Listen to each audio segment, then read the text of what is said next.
This is my analysis of the film Knives Out, or more specifically, its costume design, by Jenny Egan.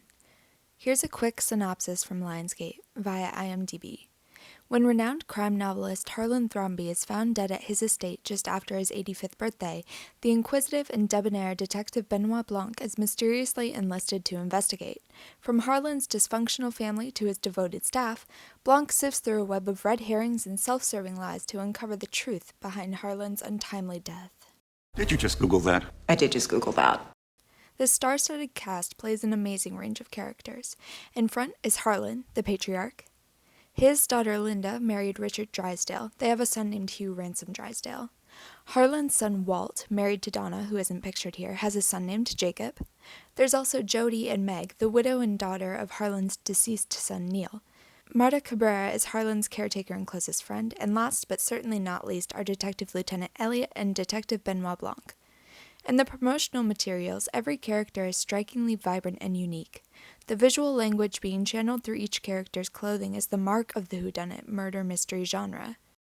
The intense saturation and wide array of styles shown is directly inspired by things like Agatha Christie novels and Clue.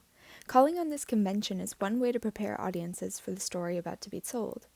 Before we move into analysis of scenes and characters, we have one more important thing to establish: political beliefs. These characters span America's political spectrum, with their ideologies informed by wealth, or lack thereof. Keeping in mind that this film came out in 2019, it's ultimately Rian Johnson's commentary on Trump's America. We'll come back to that later. First, let's take a closer look at the colors from the promotional poster. When we sort them by hue, we expose a lot of important relationships between characters. I've included a list on screen, but some especially important ones are Walt and Linda trying and failing to emulate Harlan, Ransom being more like Harlan than any of his other family members, Marta and Benoit being closest to Harlan because they understand his thinking, or Marta being stuck between Ransom and Harlan. Every character has a well-defined style shaped by political beliefs, occupation, and relationships to other characters. Marta chooses to dress comfortably yet still professional. She's technically working for Harlan, but they've become friends, which allows her to relax. Unless his family is talking about immigration, of course. Her gray jacket is muted, but her tops and scarves tend to be colorful, respectively visualizing her need to avoid attention because of her mom's undocumented status and her bright personality and warm heart underneath. Joni, a lifestyle guru dipping into Harlan's money, appears carefree at first glance. She's always in flowy garments with her long hair down. Her daughter Meg dresses similarly some of the time, but she goes for darker colors. She's a New England college student and an activist. She mentions visiting a friend at Smith in the film. If you didn't know, the movie is set in Massachusetts. Anyway, Meg is the only Thrombey aside from Harlan that Marta truly trusts, and even kind of sees as a friend. Speaking of Harlan, his restrained eccentricity, as Jenny Egan called it, was shown through odd outfit combos that somehow worked, like a pink button-down and a plaid blazer. Christopher Plummer was reportedly hesitant about Egan's suggestions until he saw Harlan's estate. Next to the house and his legacy, Blood Like Wine Publishing, the clothes just make sense. Flair for the dramatic and family problems aside, Harlan is generally lighthearted. Ransom treats his expensive things like they mean nothing, demonstrating his disrespect. He loves showing off luxury through things like his scarves, though. We'll revisit him later. Linda is arguably the most accomplished one, and she dresses like she wants you to know it, but even she had $1 million loan from Harlan to launch her career. Just a small loan of $1 million, right? She dresses in bright colors to communicate her confidence, and most closely matches Harlan's vibrance. She's the next-gen matriarch. Richard is decent at emulating the wealthy look, or at the very least looking put together. He's often in layers, something to be said there about the affair he's hiding. While designing his look, Jenny Egan said she imagined that Linda buys his clothes for him because she's the breadwinner. Walt, the publishing heir, aims to emulate Harlan but fails. In fact, one of the first things we learn about Walt during the movie is that Harlan no longer wants him to be in charge of Blood Like Wine. He looks mildly unkempt and is quick to temper. He has a literal crutch throughout the entire film, indicative of how dependent he is on his father's empire. None of his success is truly his own. Jacob is an alt-right internet troll who Richard says is a literal Nazi.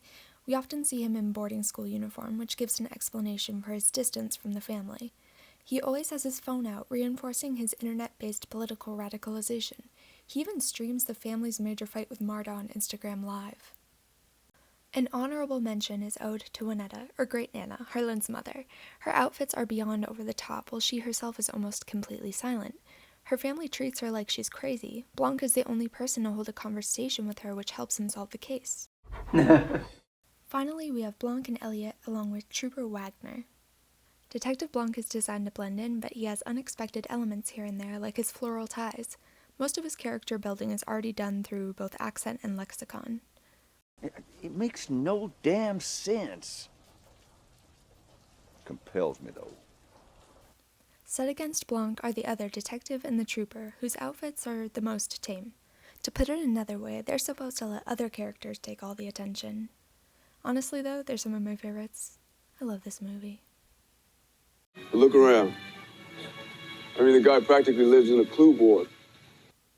Turning next to the restaurant scene featuring Ransom and Marta, treatment of clothing is another sign of character. This scene represents Ransom's effort to stop things from unraveling. After the chaos of the will reading, he seemingly offers safety to Marta. Both characters are dressed in similar sweaters without their typical jackets. Visually, this conveys connection and vulnerability. The devil is in the details here. Ransom's sweater is different from Marta's because it has been mistreated. It's pilled and there are holes by the neck and on the side. Most of Marta's clothing looks loved, not worn out. Ransom's more expensive, tattered clothing visually represents that he takes things for granted. This highlights their moral differences in a counterintuitive, clever way. I know I'm spending a lot of time on this scene, but it does so much to trick the audience. We're already about 2/3 of the way through the movie at this point, and we're supposed to want Marta to get away with it, but she's still in over her head. And given that this sweater really, and I mean really, struck a chord with audiences, it might be fair to say that this reaction eased people into believing Ransom's deceit. At the very least, he had me fooled. Captain America in a sweater as the bad guy? No way. Anyway, remember how we were talking about color and clue before?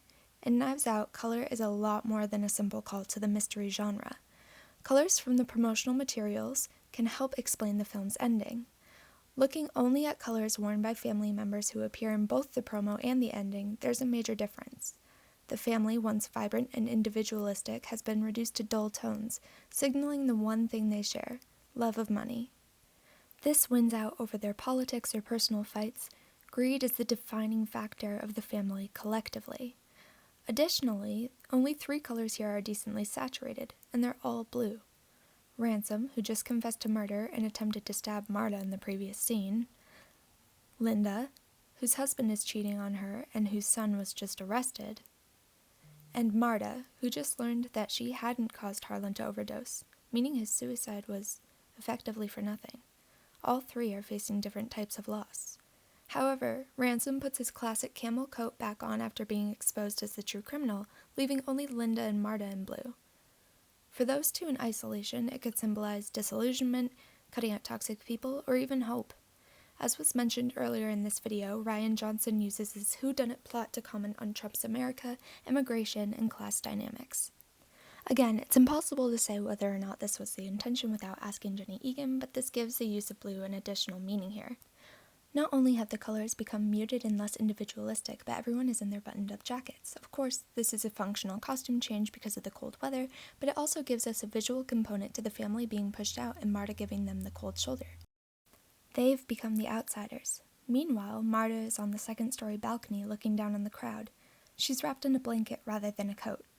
She's also sipping from Harlan's mug, which reads, "My house, my rules, my coffee." We can assume that she's ready to stop comforting the family and instead accept some comfort for herself. As she should.